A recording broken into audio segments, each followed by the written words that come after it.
ভারতে বসেই কি নিজেদের পারমাণবিক কার্যক্রমের ভিত শক্ত করছে ইরান? হঠাৎ রাশিয়ার সাথে এই ইস্যুতে একজোট কেন হলো ইরান? চীন সফরে এসে যেন একরাশ হতাশার গল্প নিয়ে যুক্তরাষ্ট্রে ফিরে গেলেন মার্কিন প্রেসিডেন্ট ডোনাল্ড ট্রাম্প। চীনের প্রেসিডেন্ট শি জিনপিং এর সাথে ট্রাম্পের বৈঠকের মাঝেই জানা গেল পারমাণবিক ইস্যুতে ব্যাপক তৎপর অবস্থানে রয়েছে ইরান। নয়াদিল্লিতে বসে রাশিয়ার পররাষ্ট্রমন্ত্রী সের্গেই ল্যাভরভের সাথে গুরুত্বপূর্ণ আলোচনাও সেরে ফেলেছেন ইরানের পররাষ্ট্রমন্ত্রী আব্বাস আরাকচি। এবার তাহলে কি করবে যুক্তরাষ্ট্র? প্রশ্ন হলো, ইরানের কাছে থাকা সমৃদ্ধ ইউরেনিয়ামগুলো কি এবার পারমাণবিক অস্ত্র তৈরির দৌড়ে পৌঁছাবে? মধ্যপ্রাচ্যের চলমান উত্তাপ কমাতে চিরশত্রু চীনের দ্বারেই অবশেষে সাহায্য পাওয়ার আশায় পাড়ি জমিয়েছিলেন যুক্তরাষ্ট্রের প্রেসিডেন্ট ট্রাম্প। তার আশা ছিল চীনের প্রেসিডেন্ট শি জিনপিংকে বুঝিয়ে হয়তো ইরানের সাথে একটি শান্তি চুক্তি করতে পারবে মার্কিন প্রশাসন। কিন্তু সফলতার বিপরীতে একগ্রাস ব্যর্থতা ট্রাম্পের ঝুলিতে যেন বেঁধে দিল চীন। সেই সাথে কূটনৈতিক চ্যানেলের মাধ্যমে চীনের পররাষ্ট্র মন্ত্রণালয়ের স্পষ্ট বার্তা, ইরানের বিরুদ্ধে যুদ্ধে জড়ানো মোটেও উচিত হয়নি যুক্তরাষ্ট্রের। মূলত চীনের সাথে ইরানের রয়েছে বেশ কিছু কৌশলগত সামরিক চুক্তি, যাকে ঘিরে পশ্চিমা বিশ্লেষক মহলে সন্দেহ ছিল যে চীনের মাধ্যমে ইরানের প্রতি চাপ প্রয়োগ করতে মোটেও সফল হবে না ট্রাম্প প্রশাসন। কারণ যুক্তরাষ্ট্রের কৌশলগত প্রতিপক্ষ হিসেবে চীনের কাছে ইরানের গুরুত্ব অপরিসীম। এদিকে 15 মে বেইজিংয়ে অনুষ্ঠিত শেষ দফার বৈঠক থেকে কেবলমাত্র বাণিজ্য সংক্রান্ত কিছু বার্তা চীনের প্রেসিডেন্টের কাছ থেকে পেয়েছেন ট্রাম্প। যদিও এ দাবি কেবলমাত্র মার্কিন শাসকের। ইরান ইস্যুতে চীনের কাছ থেকে যখন কোনো আশানুরূপ প্রতিশ্রুতি লাভ করতে ব্যর্থ হলেন ট্রাম্প, তখন তার হতাশার পাল্লা বাড়িয়ে তুলল নয়াদিল্লির এক বৈঠক। হঠাৎ কি হলো ভারতের রাজধানীতে? পারস্য উপসাগরীয় অঞ্চলের নিরাপত্তায় বৈশ্বিক অর্থনৈতিক জোট ব্রিক্সের সহায়তা চেয়েছে ইরান। তবে এই সহায়তার পেছনে যে যুক্তরাষ্ট্রকে পরোক্ষভাবে ঘায়েল করার পরিকল্পনাই করছে তেহরান, এমনটাই দাবি বিশ্লেষকদের। কারণ নয়াদিল্লিতে অনুষ্ঠিত ব্রিক্সের ওই বৈঠকে ছিলেন অর্থনৈতিক জোটটির সদস্য দেশগুলোর পররাষ্ট্রমন্ত্রীরা, যেখানে অংশ নিয়েছিলেন রাশিয়ার পররাষ্ট্রমন্ত্রী সের্গেই ল্যাভরভও। এ সময় তাদের সাথে বৈঠকে ইরানের পারমাণবিক ইস্যুটি নিয়েও আলোচনা করেছেন দেশটির পররাষ্ট্রমন্ত্রী আব্বাস আরাকচি। 15 মে এক প্রতিবেদনে বিষয়টি নিশ্চিত করেছে ইরান ভিত্তিক সংবাদ মাধ্যম তাসনিম নিউজ এজেন্সি। পারস্য উপসাগরীয় অঞ্চলে যুক্তরাষ্ট্রের অযাচিত গর্জনের মাঝেই ইরানকে রুশ পররাষ্ট্রমন্ত্রীর বার্তা, দ্বিপাক্ষিক সহযোগিতা জোরদার করতে কাজ করবে তেহরান ও মস্কো। কিন্তু প্রশ্ন হলো, কোন খাতে ইরানকে সাহায্য করবে রাশিয়া? যুক্তরাষ্ট্র সহ পশ্চিমাদের রক্তচক্ষুর দিকে তাকিয়েই গত বছরের জানুয়ারিতে কৌশলগত অংশীদারিত্ব চুক্তি করে রাশিয়া ও ইরান, যার মাধ্যমে দেশ দুটি একে অপরকে সামরিক ও প্রযুক্তি সহ বিভিন্ন খাতে সহযোগিতার বিষয়ে একমত হয়। পশ্চিমাদের অভিযোগ, ইউক্রেনের বিরুদ্ধে যুদ্ধে রাশিয়ার সামরিক বাহিনীর শক্তি বৃদ্ধি করতে দেশটিকে আত্মঘাতী ড্রোন দিয়ে সহায়তা করেছে ইরান। এদিকে সাম্প্রতিক যুদ্ধের মাধ্যমে ইরানের 60% মাত্রার সমৃদ্ধ ইউরেনিয়ামগুলোকে হাতিয়ে নেওয়ার ষড়যন্ত্র করেছিল যুক্তরাষ্ট্র ও ইসরায়েল। তবে সে যাত্রায় ব্যর্থ হয় ইহুদিবাদীরা। কিন্তু ইরানকে ঘিরে ষড়যন্ত্রের ছক তৈরিতে পিছিয়ে নেই ইসরায়েল। তাই তো দেশটির প্রধানমন্ত্রী বেনিয়ামিন নেতানিয়াহু সম্প্রতি বলেছেন, ইরানের কাছে এখনো সমৃদ্ধ ইউরেনিয়াম রয়েছে, যা দিয়ে পারমাণবিক অস্ত্র তৈরি করা সম্ভব। সেগুলো আমাদের বের করে আনতেই হবে। ইরানের বিরুদ্ধে আমাদের যুদ্ধ এখনো শেষ হয়নি। কি বুঝলেন ভাই? অনলি জেডাই চাই। তবে ইরানের বিরুদ্ধে পুনরায় যুদ্ধে জড়ালে যে ইহুদিবাদীরা নিজেদের বিপদ নিজেই ডেকে আনবে, সে হুঁশিয়ারি দিয়েছেন ইরানের পার্লামেন্টের জাতীয় নিরাপত্তা ও পররাষ্ট্র নীতি কমিশনের মুখপাত্র ইব্রাহিম রেজাই। এ প্রসঙ্গে তিনি বলেছেন, আমাদের দেশের বিরুদ্ধে ইহুদিবাদীরা পুনরায় হামলা চালালে আমরাও বিকল্প ব্যবস্থা হিসেবে ইউরেনিয়ামের সমৃদ্ধকরণের মাত্রা 90% উন্নীত করব। বিষয়টি পার্লামেন্টেও খতিয়ে দেখা হবে। বিশ্লেষকরা বলছেন, ইরান অবশেষে ইউরেনিয়ামের সমৃদ্ধকরণ 90% মাত্রায় নিয়ে গেলে তা দিয়ে দেশটি একাধিক পারমাণবিক অস্ত্র তৈরি করতে পারবে, যার প্রভাব সরাসরি পড়বে ইসরায়েলের আধিপত্যবাদে। তবে কি নিজেদের পরাজয় ঢাকতেই ইরানের সামরিক সক্ষমতা নিয়ে মিথ্যা তথ্য ছড়িয়েছিল মার্কিন যুক্তরাষ্ট্র? বিভিন্ন আন্তর্জাতিক প্রতিবেদনে খবর বেরিয়েছে ইরানের বিরুদ্ধে যুদ্ধ করতে এসে অস্ত্র ভাণ্ডারে টান পড়েছে মার্কিন যুক্তরাষ্ট্রের। অন্যদিকে এখনও অক্ষত ইরানের ক্ষেপণাস্ত্র সক্ষমতার একটি বড় অংশ। যুদ্ধক্ষেত্রে ইরানের শক্ত অবস্থান আর যুক্তরাষ্ট্রের পিছু হটা কি তারই ইঙ্গিত বহন করছে।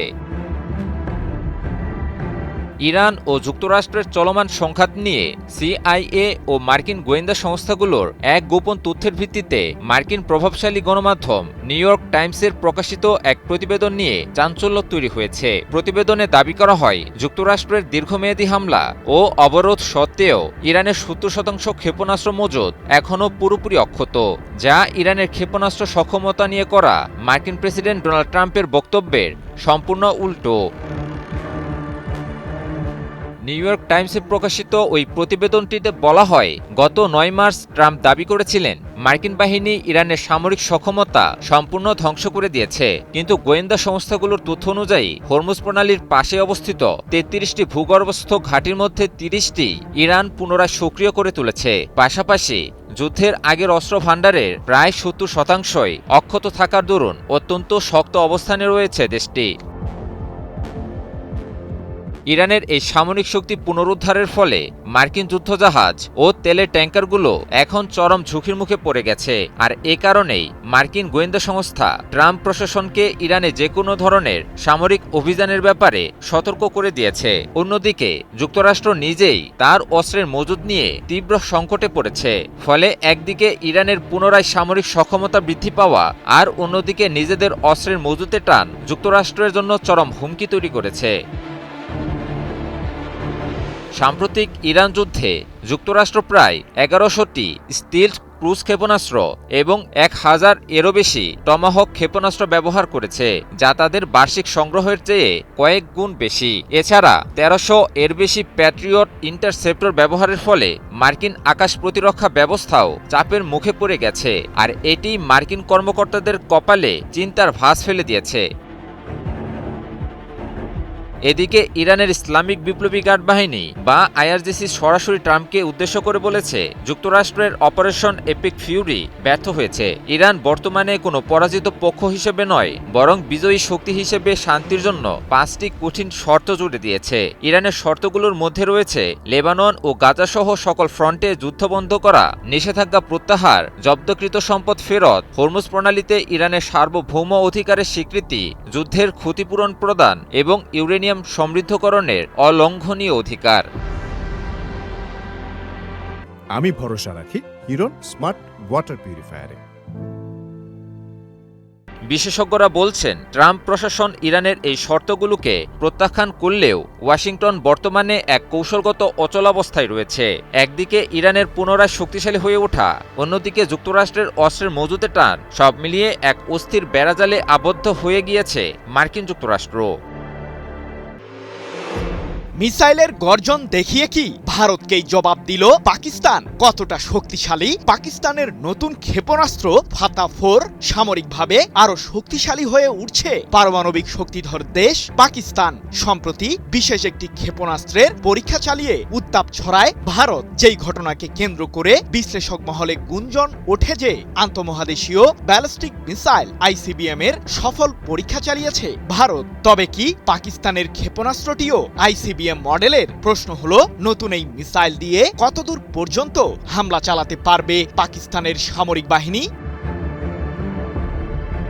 চিরদুই শত্রু দেশের মাঝে চলছে ক্ষেপণাস্ত্র পরীক্ষার হাড্ডাহাড্ডি লড়াই। ভারত ও পাকিস্তানের এমন সামরিক উত্তাপ ছড়িয়েছে বিশ্ব রাজনীতিতেও। সম্প্রতি বিশেষ এক ধরনের ক্ষেপণাস্ত্রের পরীক্ষা চালিয়ে বিশ্বকে তাক লাগিয়ে দেয় ভারত, যেটিকে ভারতের অগ্নি 6 মডেলের আন্তঃমহাদেশীয় ব্যালিস্টিক মিসাইলের সাথে তুলনা করেছেন বিশ্লেষকরা। ঘটনা সত্যি হলে এটি হতে চলেছে ভারতের প্রথম কোনো আইসিবিএম মডেলের ক্ষেপণাস্ত্রের পরীক্ষা।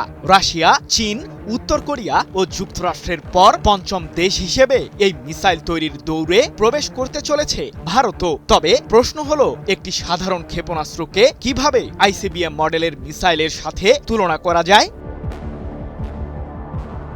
সাধারণত একটি আইসিবিএম মিসাইলের হামলা চালানোর রেঞ্জ সর্বনিম্ন ৫,৫০০ কিলোমিটার, যেটিতে পারমাণবিক অস্ত্রের ওয়ারহেডও বহন করা যায়। তবে সাধারণ কোনো ব্যালিস্টিক মিসাইলে পারমাণবিক অস্ত্রের ওয়ারহেড বহন করা যায় না বলে দাবি বিশ্লেষকদের। এছাড়াও দুই ধরনের এই মিসাইলগুলোর হামলা চালানোর রেঞ্জের মধ্যেও রয়েছে অনেক পার্থক্য।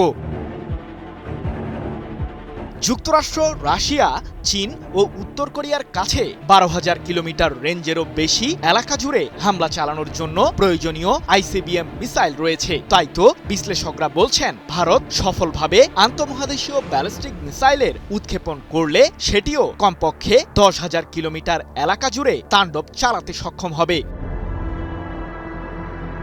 এদিকে ভারতের ওই মিসাইল পরীক্ষার মাত্র কয়েকদিনের মাথাতেই চাঞ্চল্য ছড়ালো দেশটির অন্যতম চিরশত্রু পাকিস্তানও। জানা গেছে, ভূমি থেকে উৎক্ষেপণযোগ্য ফাতা 4 মডেলের ক্রুজ মিসাইলের সফল পরীক্ষা চালিয়েছে পাকিস্তানের সেনাবাহিনী। এ প্রসঙ্গে দেশটির সামরিক সূত্রগুলো বলছে, উন্নত এভিওনিক্স এবং অত্যাধুনিক নেভিগেশনাল সরঞ্জাম দ্বারা সজ্জিত এই মিসাইলটি দিয়ে দূরপাল্লার লক্ষ্যবস্তুতে আঘাত হানতে সক্ষম হবে পাকিস্তান। ১৪ মে এক প্রতিবেদনে বিষয়টি নিশ্চিত করেছে পাকিস্তানের সংবাদ মাধ্যম দ্য ডন। নিজেদের তৈরি ফাতা 4 মডেলের ক্ষেপণাস্ত্রের সফল পরীক্ষা চালানো সম্পর্কে পাকিস্তানের উপপ্রধানমন্ত্রী ও দেশটির পররাষ্ট্রমন্ত্রী ইসহাক দার বলেছেন, আমাদের প্রতিরক্ষা সক্ষমতা ও কৌশলগত প্রতিরোধ ব্যবস্থা শক্তিশালী করার ক্ষেত্রে আরও একটি গুরুত্বপূর্ণ মাইলফলক রচিত হল এই মারণাস্ত্রের পরীক্ষার মাধ্যমে। এর আগে মাত্র ৩ সপ্তাহ আগে ফাতা 2 মডেলের আরেকটি ক্ষেপণাস্ত্রের পরীক্ষা চালিয়েছিল পাকিস্তানের সেনাবাহিনী। এখন প্রশ্ন হলো, কি আছে পাকিস্তানের নতুন মিসাইল ফাতা 4-এ? কি বুঝলেন ভাই? অনলি জেডাই চাই। পারমাণবিক শক্তিধর দেশ হিসেবে এশিয়া মহাদেশে নিজেদের এক বিশেষ অবস্থান গড়ে তুলেছে পাকিস্তান। সমরবিদরা বলছেন, ফাতা 4 মডেলের মিসাইলটি দিয়ে ৭৫০ কিলোমিটার রেঞ্জের মাঝে শত্রুপক্ষের যে কোনো লক্ষ্যবস্তুতে আঘাত হানতে পারবে পাকিস্তানের সামরিক বাহিনী। মিসাইলটিতে থাকা ৩৩০ কেজি ওজনের ওয়ারহেড শত্রুপক্ষের সামরিক আস্তানা নিমিষেই গুড়িয়ে দিতে সক্ষম বলেও দাবি সমরবিদদের। তবে কি প্রতিবেশী দেশ হয়েও আরেক প্রতিবেশী দেশ ইরানের বুকে ছুরিকাঘাত করল সংযুক্ত আরব আমিরাত? মধ্যপ্রাচ্যের সাম্প্রতিক যুদ্ধকালীন সময়ে ইরানের ঘোর শত্রু দেশ ইসরায়েলের প্রধানমন্ত্রী বেনিয়ামিন নেতানিয়াহুকে গোপনে আতিথ্য দেওয়ার অভিযোগে নতুন করে আলোচনায় এসেছে আবুধাবি। যদিও অভিযোগ সরাসরি অস্বীকার করেছে সংযুক্ত আরব আমিরাত, কিন্তু এই দাবি ঘিরে নতুন করে জোরালো হয়েছে ইরান ইউএই অবিশ্বাসের দেয়াল। ইসরায়েলি প্রধানমন্ত্রী বেনিয়ামিন নেতানিয়াহুর কার্যালয়ের দাবি, অপারেশন রোরিং লায়ন চলাকালে তিনি গোপনে সংযুক্ত আরব আমিরাত সফর করেছেন। শুধু তাই নয়, দেশটির প্রেসিডেন্ট শেখ মোহাম্মদ বিন জায়েদের সঙ্গে বৈঠক করে দুই দেশের সামরিক যোগাযোগ এবং দ্বিপাক্ষিক সম্পর্ক আরও গভীর করার বিষয়েও আলোচনা করেছেন। নেতানিয়াহুর দপ্তর এটিকে ইসরায়েল আমিরাত সম্পর্কের ক্ষেত্রে ঐতিহাসিক অগ্রগতি বলেও দাবি করেছে। তবে এই দাবিকে প্রত্যাখ্যান করেছে সংযুক্ত আরব আমিরাত। দেশটির পররাষ্ট্র মন্ত্রণালয় এক আনুষ্ঠানিক বিবৃতিতে জানিয়েছে, নেতানিয়াহুর সফর কিংবা কোনো ইসরায়েলি সামরিক প্রতিনিধি দলকে স্বাগত জানানোর খবর সম্পূর্ণ ভিত্তিহীন। আমিরাতের দাবি, ইসরায়েলের সঙ্গে তাদের সম্পর্ক প্রকাশ্য এবং তা শুধুমাত্র আব্রাহাম অ্যাকর্ডস এর আনুষ্ঠানিক কাঠামোর মধ্যেই সীমাবদ্ধ। এর বাইরে কোনো গোপন বৈঠক বা অনানুষ্ঠানিক চুক্তির অভিযোগ সত্য নয়। কিন্তু বিতর্ক এখানে শেষ হয়নি। আন্তর্জাতিক সংবাদ মাধ্যম রয়টার্স জানিয়েছে, গত ২৬ মার্চ নেতানিয়াহু এবং শেখ মোহাম্মদ বিন জায়েদের মধ্যে একটি বৈঠক হয়েছিল, যার মূল উদ্দেশ্য ছিল চলমান যুদ্ধের মধ্যে সামরিক পদক্ষেপের সমন্বয় করা। একই সময়ে ইসরায়েলে নিযুক্ত মার্কিন রাষ্ট্রদূত মাইক হাকাবিও প্রকাশ করেছেন, ইরান যুদ্ধের চূড়ান্ত পর্যায়ে সংযুক্ত আরব আমিরাতে পরিচালনার জন্য ইসরায়েল তাদের আয়রন ডোম ইন্টারসেপশন সিস্টেমের ব্যাটারি পাঠিয়েছিল। এই ঘটনা প্রবাহে ক্ষুব্ধ প্রতিক্রিয়া জানিয়েছে তেহরান। ইরানের পররাষ্ট্রমন্ত্রী আব্বাস আরাকচি সরাসরি হুঁশিয়ারি বাক্য উচ্চারণ করে বলেছেন, ইসরায়েলের সঙ্গে আতাত করা দেশগুলোকে জবাবদিহির আওতায় আনা হবে। সামাজিক যোগাযোগ মাধ্যম এক্সে দেওয়া এক পোস্টে তিনি বলেন, নেতানিয়াহুর কার্যালয় যে দাবি করেছে তা ইরানের গোয়েন্দা সংস্থাগুলো অনেক আগেই দেশটির নেতৃত্বকে জানিয়েছিল। আরাকচির ভাষায়, ইরানের জনগণের বিরুদ্ধে শত্রুতা করা একটি বোকামি, আর এই কাজে ইসরায়েলের সঙ্গে হাত মেলানো ক্ষমার অযোগ্য। তার স্পষ্ট হুঁশিয়ারি, যেসব দেশ বিভাজন সৃষ্টি করছে এবং ইরানের বিরুদ্ধে ষড়যন্ত্রে অংশ নিচ্ছে তাদের সবাইকে এর জবাবদিহি করতে হবে। গত ২৮ ফেব্রুয়ারি যুক্তরাষ্ট্র ও ইসরায়েলের যৌথ সামরিক অভিযানের পর থেকেই উত্তপ্ত হয়ে ওঠে পুরো অঞ্চল। পাল্টা জবাবে ইরান মধ্যপ্রাচ্যে মার্কিন ঘাঁটিগুলোকে লক্ষ্য করে হামলা শুরু করে, আর উপসাগরীয় দেশগুলোর মধ্যে সংযুক্ত আরব আমিরাত ছিল প্রথম দিকেই ইরানি প্রতিক্রিয়ার লক্ষ্যবস্তু। সব মিলিয়ে নেতানিয়াহুর এই গোপন সফর সত্য হোক বা না হোক, এটি স্পষ্ট যে ইরান এখন সংযুক্ত আরব আমিরাতকে আর কেবলমাত্র প্রতিবেশী হিসেবে দেখছে না, বরং তেহরানের চোখে ইউএই ক্রমেই ইসরায়েলি কৌশলের একটি গুরুত্বপূর্ণ অংশে পরিণত হচ্ছে, আর সেই সন্দেহই মধ্যপ্রাচ্যের ভূরাজনীতিকে আরও অনিশ্চিত করে তুলছে। ইমরান খান কি কখনো এমন দিনের কথা মোটেও ভেবেছিলেন? তবে কি তাকে এবার অন্ধত্বকেই বরণ করে নিতে হবে? আর এর জন্য দায়ী আসলে কে? কারাগারের অন্ধকার কক্ষে ঠিক কি ঘটছে পাকিস্তানের সাবেক প্রধানমন্ত্রী ইমরান খানের সঙ্গে? এক চোখে দৃষ্টি হারানোর বিস্ফোরক দাবি ঘিরে নতুন করে তোলপাড় পাকিস্তানের রাজনীতি। নির্যাতন, চিকিৎসা সংকট আর বিচারহীনতার অভিযোগে এবার সরব পিটিআই, আর সেই অভিযোগে উঠে এসেছে এমন কিছু তথ্য যা দেশটির ক্ষমতার অন্দরমহল নিয়েই বড় প্রশ্ন তুলছে। সংবাদ মাধ্যম জিও নিউজের বরাতে জানা যায়, ইসলামাবাদ সুপ্রিম কোর্টের বাইরের সাংবাদিকদের সঙ্গে কথা বলতে গিয়ে দলটির সাধারণ সম্পাদক সালমান আকরাম রাজা দাবি করেন, কারাগারে থাকা অবস্থায় ইমরান খানের ওপর নাকি ভয়াবহ নির্যাতন চালানো হয়েছে, যার ফলে তিনি এক চোখের দৃষ্টি হারিয়েছেন। তার দাবি অনুযায়ী ইমরান খান দীর্ঘদিন ধরে কারাগারে গুরুতর স্বাস্থ্য ঝুঁকিতে আছেন এবং প্রায় ১,০০০ দিন ধরে মৌলিক সাংবিধানিক অধিকার থেকেও বঞ্চিত। এর আগেই চিকিৎসার সূত্রে জানা যায়, তার চোখের সমস্যার কারণে একাধিকবার চিকিৎসা দেওয়া হয়েছে। সম্প্রতি পাকিস্তান ইনস্টিটিউট অব মেডিকেল সায়েন্সের তার চোখে চতুর্থবারের মতো ইন্ট্রাভিট্রিয়াল ইনজেকশন দেওয়া হয়। জিও নিউজের ওই প্রতিবেদন অনুযায়ী Imran Khan central retinal vein অকুলেশন নামক জটিল চোখের রোগে ভুগছেন, যেখানে রেটিনার রক্ত চলাচল বাধাগ্রস্ত হয়। এটি সাধারণত উচ্চ রক্তচাপ বা হৃদরোগজনিত জটিলতার সঙ্গে সম্পর্কিত বলে চিকিৎসা বিশেষজ্ঞরা উল্লেখ করেন। তবে পিটিআই নেতার অভিযোগ এখানেই শেষ নয়। তিনি আরও দাবি করেন, কারাগারের ভেতরে ইমরান খানের সাথে সাক্ষাৎ সীমিত করে দেওয়া হচ্ছে, এমনকি তার পরিবারকেও দেখা করতে দেওয়া হচ্ছে না। তার মতে, আদালতের নির্দেশ থাকা সত্ত্বেও ন্যায় বিচারের পথ কার্যত বন্ধ করে দেওয়া হয়েছে। তিনি অভিযোগ করেন, পাকিস্তানে বিচার ব্যবস্থাকে দুর্বল করে ফেলা হচ্ছে এবং রাজনৈতিক প্রতিপক্ষদের বিরুদ্ধে একের পর এক মামলা সাজানো হচ্ছে। সবশেষে পিটিআই নেতা হুঁশিয়ারি দিয়ে জানান, আইনি পথের সমাধান না এলে তারা এবার জনগণের কাছে এই পরিস্থিতির বিচার চাইবে। আর এই অভিযোগ ঘিরে এখন সবচেয়ে বড় প্রশ্ন, সত্যিই কি কারাগারে এমন ভয়াবহ পরিস্থিতির শিকার হচ্ছেন ইমরান খান, নাকি এটি কেবল রাজনৈতিক উত্তেজনার নতুন অধ্যায়? ইরান ইস্যুতে নানা রকম সংকটের বেড়াজালে আবদ্ধ হয়ে পড়েছে মার্কিন যুক্তরাষ্ট্র, আর তাই ইরানের সাথে যুক্তরাষ্ট্রের চলমান সংকটের মাঝেই চীন সফর করলেন মার্কিন প্রেসিডেন্ট ডোনাল্ড ট্রাম্প। ট্রাম্প প্রত্যাশা করেছিলেন চীনের সহায়তায় ইরান ইস্যুতে এবার হয়তো কোনো আশার আলো দেখা যেতে পারে, কিন্তু প্রশ্ন হলো, ট্রাম্পের সে প্রত্যাশার কতটুকু পূরণ হলো? চীনা প্রেসিডেন্ট শি জিনপিং কি ইরান ইস্যুতে যুক্তরাষ্ট্রকে কোনো সাহায্য সহযোগিতা করার প্রতিশ্রুতি দিলেন? ইরানের সাথে যুদ্ধে জড়ানোর পর থেকেই নানা রকম সংকটের মধ্য দিয়ে যাচ্ছে মার্কিন যুক্তরাষ্ট্র। যুক্তরাষ্ট্র শুধুমাত্র ইরানের বিরুদ্ধেই যুদ্ধ করছে না, বরং দুই ছায়াশক্তির বিরুদ্ধেও যুদ্ধ করছে। আর এই দুই ছায়াশক্তি হলো চীন ও রাশিয়া। যুদ্ধে কোনো সমাধান না মেলায় তাই এবার সরাসরি চীনের কাছে সাহায্যের আর্জি নিয়ে হাজির হয়েছে যুক্তরাষ্ট্র। চীনা প্রেসিডেন্ট শি জিনপিং এর সঙ্গে প্রথম দফা আলোচনার পর মার্কিন প্রেসিডেন্ট ডোনাল্ড ট্রাম্প মার্কিন সম্প্রচার মাধ্যম ফক্স নিউজকে জানান চীনা প্রেসিডেন্ট নাকি ইরান সংঘাত সমাধানে সাহায্যের কথা ব্যক্ত করেছেন। ইরান সংঘাত ছাড়াও হরমুজ প্রণালী ও ইরানের পারমাণবিক সক্ষমতা নিয়েও গুরুত্বপূর্ণ আলোচনার কথা জানান ট্রাম্প। চীনা প্রেসিডেন্ট শি জিনপিং ইরানকে যুদ্ধবন্ধের বিষয়ে প্রভাবিত করবেন কিনা জানতে চাইলে ট্রাম্প ফক্স নিউজকে বলেন, দেখুন, তিনি বন্দুক নিয়ে আসছেন না, গুলি করতেও আসছেন না, তবে তিনি খুব ভালো কাজ করছেন। এর চেয়ে আর বেশি কিছু বলেননি ট্রাম্প। ইরান ইস্যুর বাইরে চীনের সাথে যুক্তরাষ্ট্রের একটি জ্বালানি চুক্তি আসন্ন বলেও জানান ট্রাম্প। ইরান হল চীনের একটি ঘনিষ্ঠ কূটনৈতিক অংশীদার দেশ এবং দেশটি তেলের শীর্ষ ক্রেতা। যুক্তরাষ্ট্রের সাথে ইরানের যুদ্ধ চলাকালেও সার্বিক দিক থেকে ইরানকে সহযোগিতা করে শি জিনপিংয়ের দেশ চীন। বিশ্লেষকদের মতে এখন পর্যন্ত উভয় পক্ষের দেওয়া তথ্য থেকে বোঝা যাচ্ছে যে এই আলোচনা বেইজিংয়ের অবস্থানে কোনো পরিবর্তন আনতে পারেনি। ট্রাম্প শি আলোচনার ফলে এই সংঘাতের উপর কোনো প্রভাব পড়বে কিনা সে বিষয়টিও এখনও স্পষ্ট নয়।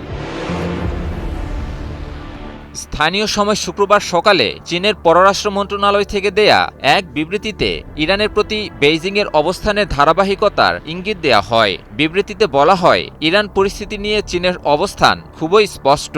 চীনের পররাষ্ট্র মন্ত্রণালয় স্পষ্ট ভাষায় জানায়, ইরান যুক্তরাষ্ট্র সংঘাতে কোনো যৌক্তিকতা নেই এবং এটি শুরু হওয়াই উচিত ছিল না বলেও জানানো হয়। সব মিলিয়ে সর্বশেষ পাওয়া তথ্যগুলো ইঙ্গিত করছে যে চীন যুক্তরাষ্ট্র আলোচনা খুব বেশি ফলপ্রসূ হয়নি। বিশ্লেষকদের মতে এর আগে চীনের কৌশলগত সহযোগী দেশ ভেনেজুয়েলায় মার্কিন আগ্রাসন এবং সবশেষ আরেক কৌশলগত বন্ধুরাষ্ট্র ইরানেও মার্কিন আগ্রাসন দুই দেশের কৌশলগত সম্পর্ক উন্নয়নে বাধা সৃষ্টি করছে। এর মাধ্যমে ইরানের প্রতি চীনের অটুট সমর্থনের বিষয়টি আরও জোরালো হয়ে উঠল। তবে কি ক্রমেই একা হয়ে পড়ছে যুক্তরাষ্ট্র?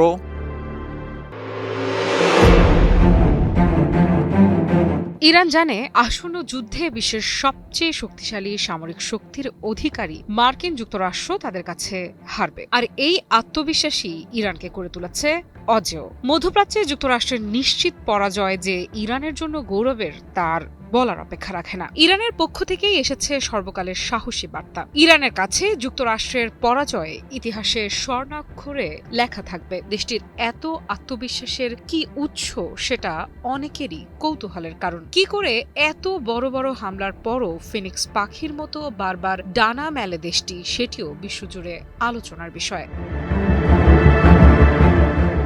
সম্প্রতি নিউ ইয়র্ক টাইমসের এক প্রতিবেদনে বলা হয়েছে, ইরানের ভূগর্ভস্থ ক্ষেপণাস্ত্র ঘাঁটিগুলোর অন্তত 90% এখন পুরোপুরি সচল। শুধু সচলই নয়, যুদ্ধের জন্য সম্পূর্ণ প্রস্তুত। মার্কিন গোয়েন্দা কর্মকর্তারা বলছেন, ইরান তাদের ক্ষেপণাস্ত্র নেটওয়ার্ক এমনভাবে তৈরি করেছে যাতে বড় ধরনের বিমান হামলাও মূল অবকাঠামো ধ্বংস করতে না পারে। বিশেষ করে ইমাদ এবং খেইবার শেকানের মতো দূরপাল্লার ক্ষেপণাস্ত্রগুলো রাখা হয়েছে অত্যন্ত সুরক্ষিত মিসাইল সিটিতে। এসব ঘাঁটি শুধু গোপন নয়, যে কোনো মুহূর্তে পাল্টা হামলা চালানোর জন্য প্রস্তুত। আর সবচেয়ে বড় বিষয় হলো, যেসব অংশ ক্ষতিগ্রস্ত হয়েছিল সেগুলোও নাকি খুব দ্রুত মেরামত করছে তেহরান। গোয়েন্দা প্রতিবেদনে বলা হয়েছে, ইরানের কমান্ড ও কন্ট্রোল ব্যবস্থাও এখন আগের চেয়ে বেশি সমন্বিত এবং কার্যকর।